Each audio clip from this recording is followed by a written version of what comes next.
Good afternoon.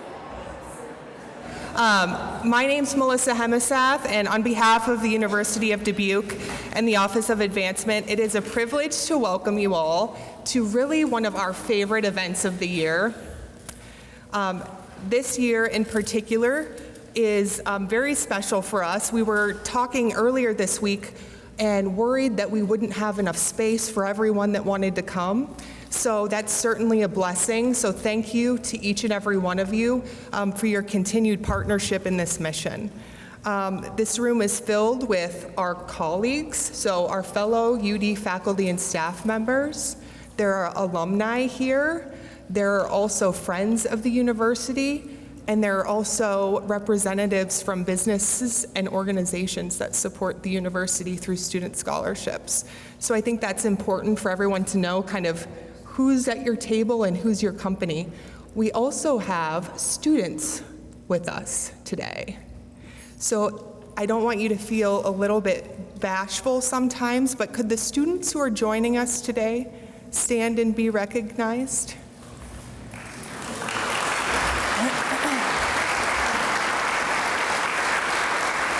So what's interesting about our students that are joining us is actually they all received scholarships through the generosity that you all have provided. And that's just a snapshot of the influence that you're having on our campus. The other thing is it points out it's not the what you're investing in, but rather the who. So thank you all for being here. I'd like to invite Kate Merrick up to give us a blessing.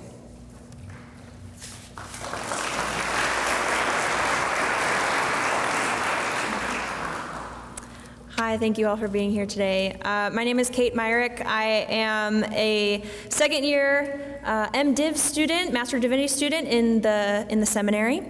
And I'm also a young adult ministry scholar. So if you're unfamiliar with that program, it's a scholarship package that covers tuition housing for a number of worthy applicants in the seminary program who are eager to commit about 20 hours of work a week to the university. Young adult ministry scholars act as the bridge between what's happening in the seminary and what's happening in the university. We are instructors for Worldview 1 in the fall semesters. We have practicums that in which we work and serve in all areas of the campus while we earn our degree. We work in admissions, we work in campus ministries or the food pantry, various degree programs, the WENT program, the multicultural groups on campus, and a lot more. The scholarship package for young adult ministry scholars is made up of several donations from people like you. So I am here as a recipient too. I'm eager to offer my thanks to you for giving me a unique place to grow in my gifts and my passions to be a teacher, a minister, and a mentor. So thank you so much. Before we eat together, I invite us to turn our hearts to God and offer thanks for our meal. Almighty God, provider and sustainer, we thank you for the gift of today. We thank you for the gift of this university and the people who are committed to seeing it prosper and grow. We thank you for this meal and the people who have prepared it. As we eat, may our fellowship and conversations be encouraging and uplifting. May we truly be grateful for all the gifts you have given us, and may we remember those who go without today. Bless us throughout the rest of our day. We pray this in the name of Jesus Christ, our Savior. Amen. Well, hello everyone, and again, welcome. Please keep eating. It's absolutely wonderful to have all of you here today, and we appreciate you making the trip. I know there are folks from quite a distance, and so we're really happy to have you with us, and I'm glad the rain held off. I do know there seems to be a tradition around here. When we built Heritage Center, where there was a huge hole in the ground, and we had more rain that summer than we'd had the previous 10 years. We were pumping that out for weeks, and eventually it dried out, and we built Heritage Center. And I see there's another hole in the ground here, and I think we've got half as much rain in the month of September as we normally get all year. And so I'm convinced that the next time there's a drought, we just have to talk to the Conlon people. We'll go get backhoe, and we'll dig a hole somewhere, and the drought will be over. And I think we've got rain on the way as well. So before my remarks, there are several just housekeeping things I want to do. First of all, I want to our food servers, our AmeriServe people, our team here, Melissa, Katie, and the whole gang. I just want to say thank you, and I'd like us to show our appreciation to all of them for hosting us today.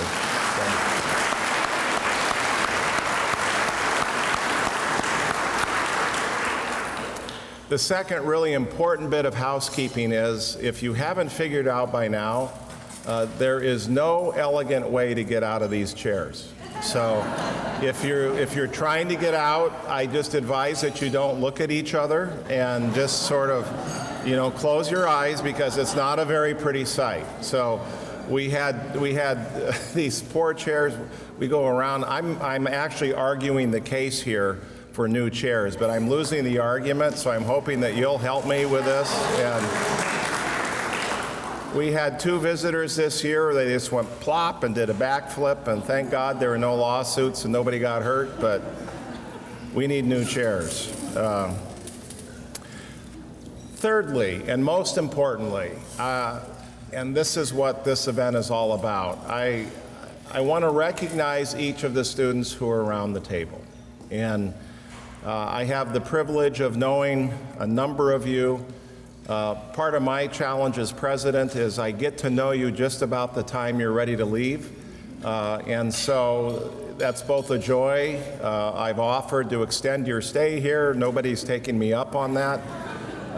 But it's really a privilege for us to be involved in an organization and a mission where we get to invest our lives, our professional lives, and our personal lives in students, in young people. It's impossible, I advise everybody just turn off the television and just quit listening to whatever it is, the story of the day, and really invest yourself in young people. And it's impossible to not be optimistic or hopeful about our future when you see what this amazing group of people that we have the privilege of teaching here, but also the privilege of learning from here. So those of you who are students, we want to thank you for investing in us here. And we want to thank you for the work you're doing on our behalf in the future. And I hope that someday you are sitting where our other investors are sitting someday, that you pay it forward, and someday there'll be somebody up here talking about the rain or whatever, but you'll be the ones we'll be leaning on to help carry this mission forward. So we're very hopeful and optimistic about what you're doing with your lives. We're excited about it. We're learning as much from you as I hope as you're learning from our faculty and our staff. So let's show our appreciation to our students.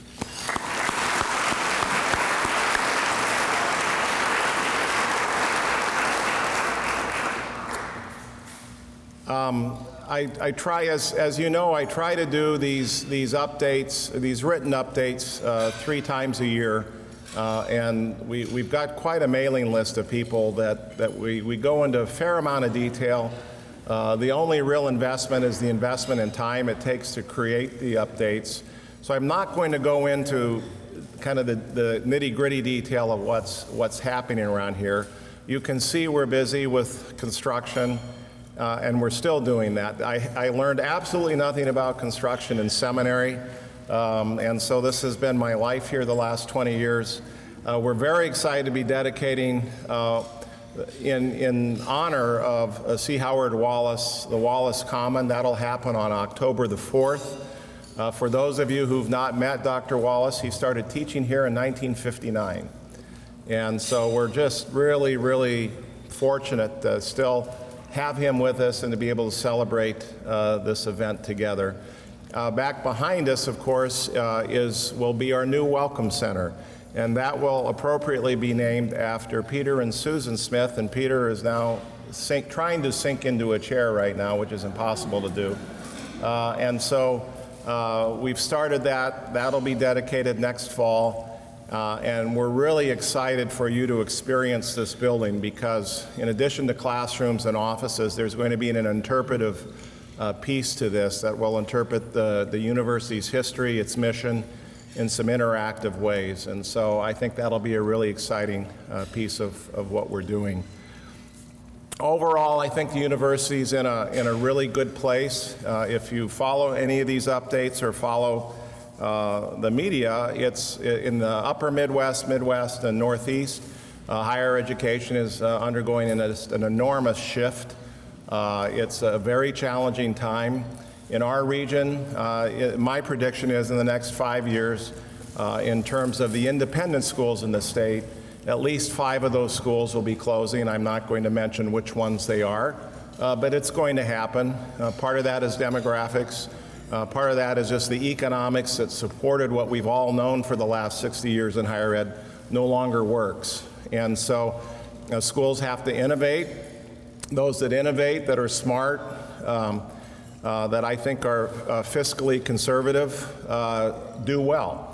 Those that don't innovate and those that aren't really adept at managing their resources in this new environment aren't going to do very well. There are a lot of people in this industry that are losing their jobs over the course of the last 10 years and the next 10 years, and so there's a lot of anxiety in the sector. And though we're a competitive place, we also regularly pray for colleagues, not just here, but at other institutions, because the work they do is that we all do is worthy, noble work, but it isn't working anymore. The economics of this isn't working anymore, whether it's a federal policy level, a state policy level, a local funding level, it just isn't working anymore. We're responding to that in a number of different ways. You know that we've grown a lot over the last 20 years, and in our undergraduate enrollment, for the last 60 years, there's been consistent growth in the traditional undergraduate population. That's tapered off the last 20 years. We've really kind of blown through that in a healthy way, but the demographic realities of the upper Midwest and East are here now. And what we'll experience this year is really a bit of a downturn across this part of the country in terms of potentially enrolling students, and then there'll be a slight upturn over the next 2 years, and in about 4 or 5 years we're going to hit a cliff.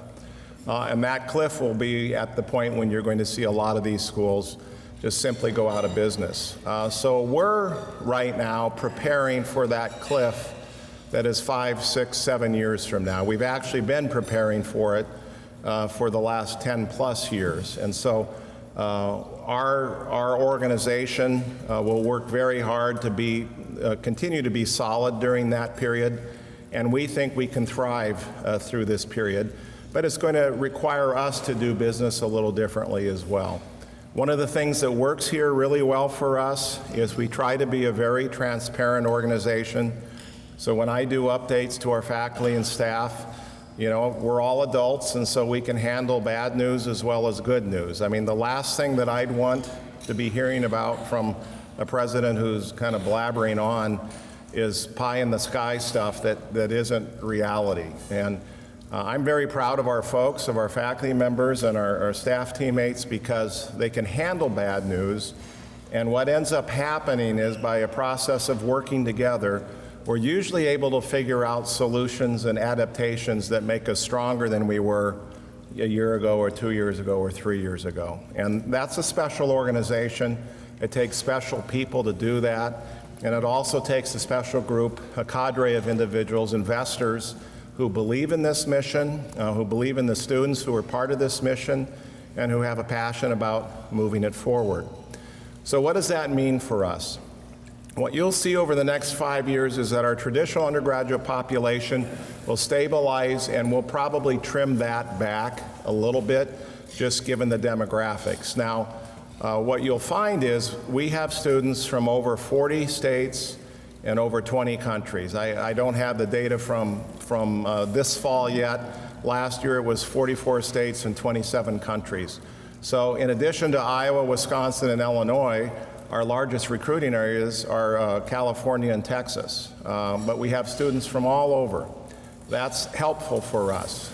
We also have expanded, our programs. We've got a great physician assistant program. We're looking for sites for our PA students to be able to have their practicums. So any of you who are in any way connected to the healthcare system in your communities, please talk to your doctors, talk to the administrators about hosting our students to be a site for our PA students. That's the biggest challenge we have in the PA program. We'll have over 500 applicants for 25 positions in that program. We could grow that program even larger if we had placements. Our biggest challenge is finding placements. So that's something you can do to help our program. The other thing we're doing is, you've heard about LIFE, Learning Institute for Fulfillment and Engagement. That's our program for non-traditional adults, or they're traditional adults. It's a non-traditional program. Some are non-traditional adults. Trust me, some are very non-traditional, and they're all very interesting. But it's an accelerated program for working adults, and it is a program that's missionally absolutely spot on, and in terms of the outcomes, it's just superior. We have that program here in Dubuque and Cedar Rapids. As you might know, we opened up a program in Tempe, Arizona. Now we're opening up a site in Boise, Idaho. Why are we in Tempe and Boise, Idaho? Well, Tempe, we're there simply because the weather's nicer in February. That's not true. The weather is nicer, but that's not why we're there. Those are underserved areas demographically, education-wise. And so we're going to go where the market invites us to be, but we're offering the kind of program that's unique. It's not mass-produced. It's very one-on-one, very customized, and it's really worked well for us. And then now we'll be opening up a site in Boise. We expect to be offering programs there this fall. Overall now, we're approaching 600 students in all of our LIFE programs. Now those aren't all full-time, that's full and part-time, but individual students in those programs, we're approaching 600 now. So you can opt in, opt out. It's a very fluid kind of experience, but it really works well for us, and I anticipate there'll be other sites down the road. So here's the takeaway. As you look around, it looks like we're doing great, and we are. The buildings are nice, people are generally pretty happy, except when they're not. And then things are going pretty well. This isn't the time to dial back, and that's sort of what we're running into, or worry about running into now, as our investors and our supporters saying, well, we've arrived. I'm telling you, we're a long way from arriving. Our endowment right now is about $170 million. That's great. When we started this whole thing, it was about 13. Okay, so we've made some progress. We need to be substantially more than that if we're going to be healthy. I have a personal goal in mind, and I'm not going to do, well, Doug's a trustee. Close your ears here. So I won't tell our trustees what that number is, but it's higher. It's substantially higher. I think we need to get to be about $500 million. I really do. Once we get to that point, I'm going to feel a little better about where we are, so long as we stay committed to our mission. The biggest challenge facing this organization going forward isn't the demographics, isn't the economy, isn't any of that. The biggest challenge facing our organization going forward is, once you start to get to be healthy, organizations like ours tend to want to be something other than they are. That's when they break. That's when they fall apart. The beauty of this organization is that this group is a very, very missionally focused group of individuals. As long as we stay true to that and invested in that, we're going to be healthy. We're going to be able to face the challenges we face in a way that's competitive and missionally sound. The minute we decide we want to be something other than who we've been created to be, we're toast.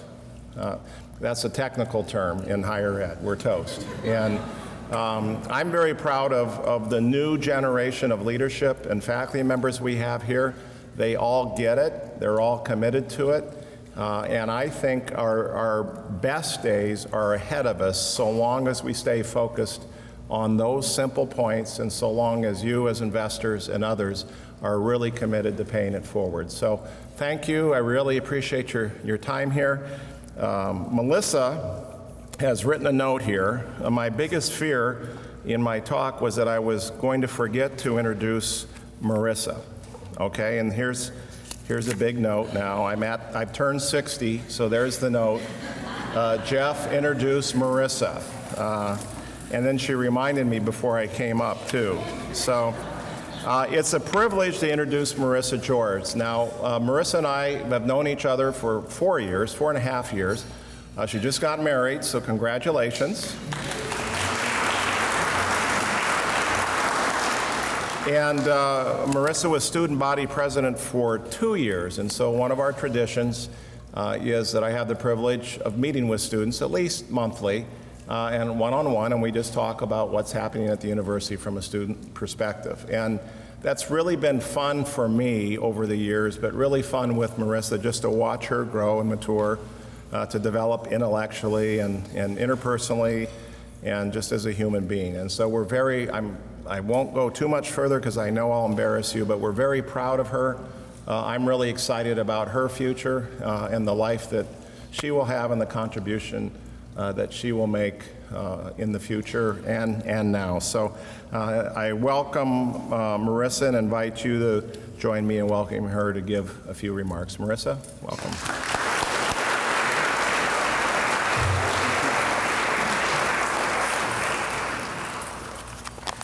Hi, everyone. Thank you. I'm really excited to be here.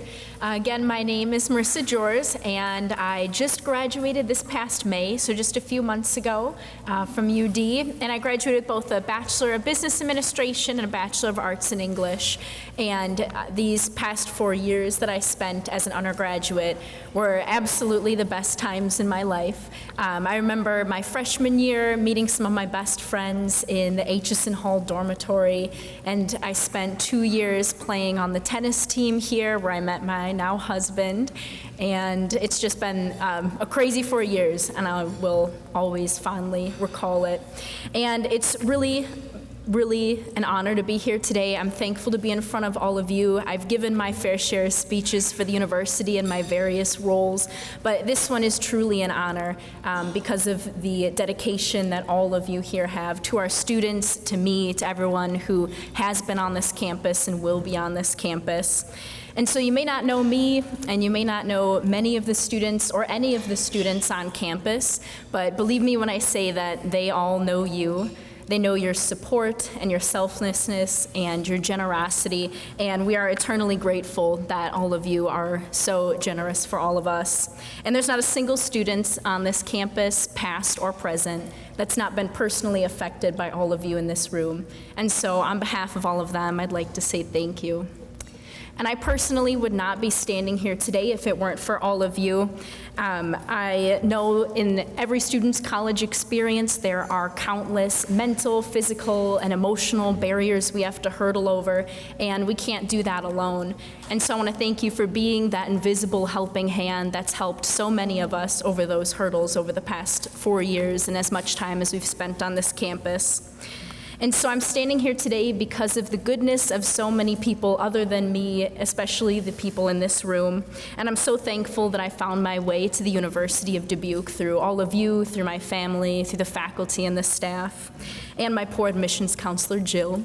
As she can attest to, I almost didn't make it here to UD, and after my sophomore year, I was almost not able to stay. But because of the generosity of a lot of you, I was able to.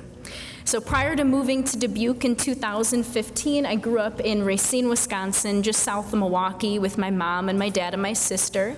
And no one in my family had ever gone to college. My mom ran her own business out of our house, and my dad was a union man. He works in elevator construction. And so from the time that we were young, for my sister and I, it was always a goal for my parents, for both of us to attend university and get bachelor's degrees, and to be the first in our family ever to do that. And so the problem then came when it was time to apply to college and take the ACT, when no one in my family or in my extended family had any idea how to apply for FAFSA or student loans or apply to university. And so I remember really struggling with that. And I know a lot of students share that story as well. There's a lot that you don't understand coming into college. And so I distinctly remember my senior year of high school. One day it was at lunchtime, and I was sitting in the stairwell of my high school with tears in my eyes because I'd gotten all of my financial aid packages back from all the schools that I applied to, and each of them came back at far more expensive than I could have ever imagined. And of course, I'd worked to save up for college, and my parents had worked as well, but nothing close to the cost of a 4-year degree in this country. And so sitting there in the stairwell, as if by miracle, my admissions counselor, Jill, gave me a call. And just speaking to her on the phone, I remember just spilling my emotions to her, telling her about the situation that I found myself in, and that I didn't know if I'd be able to attend this university that I already loved so much. Because just the month prior to that, I had the opportunity to tour here, met with the tennis coach, met with the professors, and I knew this was the place that I was meant to be. So it broke my heart to tell Jill that. But on the phone, speaking with her, she promised me she would do everything that she could to get me to UD. And I was thankful for that, but I didn't really believe her. I figured if it wasn't me, it was another student that could come, that could pay. There were plenty of other people to take my place. And so hanging up the phone call, and I went home that night, and I talked to my parents, and we tried to figure out alternatives, but none of them left us, in a financially secure place to come to college. And so went to bed that night, woke up the next day, went to school, just hoping that somehow an answer would reveal itself to me. And by some miracle it did. Jill called me back that next day, and she let me know that she found a pool of donor money from investors just like you for first-generation students interested in the business world. And through that donor money, she was able to bring the cost to a level that I could manage to attend UD. And I've never been more grateful in my life for somebody that I've never met, for all of you that I've never met. So through those donor monies and through the generosity of so many people I didn't know, I was able to attend college to get the higher education. But as I mentioned earlier, when I came to UD, I'm committed on the spot, by the way, when she told me that. I knew this is where I was meant to be. But as I mentioned earlier, after my sophomore year of college, I almost wasn't able to stay at this university that I loved so much. So in the summer after my sophomore year, I was a part of the Clappity research program for the summer, and part of that was going to graduate schools around the area and visiting them. And we were on UW-Madison's campus touring and learning about the graduate programs, and I was with another student who was a year above me named Deshaun Madkins. And as we walked around the campus thinking about going to grad school one day, and he was also a first-generation student and what that would mean to our families, we were both reflecting on the cost of undergraduate education and how neither of us knew how we were going to be able to return that following semester just because of the cost before us. For myself, it was my college fund that my parents so generously gave me had run out, and for Deshaun, it was all the money that he'd saved personally from working his jobs that we didn't know where we'd come up with the extra to come back for my junior and his senior year. And as we walked, we talked about a scholarship that we'd applied for months before, but I never heard back. So we assumed that we didn't get it, and so we just discussed, hopefully we'd see each other that following semester coming back. And not a week later, both of us got an email from financial aid letting us know that we'd both been awarded those scholarships. And that was the only reason that myself and Deshaun were able to come back for my junior year and his last year. And that scholarship was nearly $5,000 that neither Deshaun or I had any other way to come up with. And so because of that scholarship, Deshaun was able to volunteer his time during his senior year as an AmeriCorps member, and he spent his time working with low-income individuals in the community, providing legal assistance for them. And now he goes to graduate school at the University of Toronto. And because of that scholarship, I was able to work less hours at my jobs during my junior and senior year and focus more of my attention on being the editor of the campus newspaper and serving the student body as best I could as the president and focusing on my academics. And because of the generosity of the donors, I am standing here today. And if it had not been for that generosity and those scholarships that made that possible for my junior and senior year, my college career and everything that I achieved would look very, very different today, and so would Deshaun's. But I'm not unique in my financial struggle to achieve a higher education. Right now and next semester and next year and every year after that, there'll be countless students in the same position that I was in. Just like me, they'll search for their perfect college, not having any idea the enormous financial responsibility that comes with it. And just like me, they'll have parents who can't contribute nearly what FAFSA thinks they should contribute to their child's education. And just like me, they'll balance academics and jobs and social life and extracurriculars while fighting to stay above water on their tuition bill. But also, just like me, many of these students will suddenly and unexpectedly get the help that they so desperately need from someone they've never known and may never get to meet. Just like me, someone stepped up with a saving grace in my time of need and helped us not have to give up on our dreams. And just like me, so many students are successful and stable and they're flourishing because of generous investors like you. And to all the students in the room today, I hope you've not taken this time for granted that you've spent with the investors here, because just like me, many of us wouldn't be in this room if it weren't for them. And this is such an incredible institution. I will never not be in awe of how this place brings together so many people with such similar missions and generosity and kindness in their life. And so much of this would not have been possible without the individuals in this room. And so I'm so forever grateful for all the contributions that you've made to being those invisible helping hands to people that you'll never meet, just donating your own time and money to guide them and help them live a better life. And so thank you all for making higher education possible for me and for so many other students that have walked, that are walking, and that will walk these halls. We're never going to forget our Spartan family. Thank you.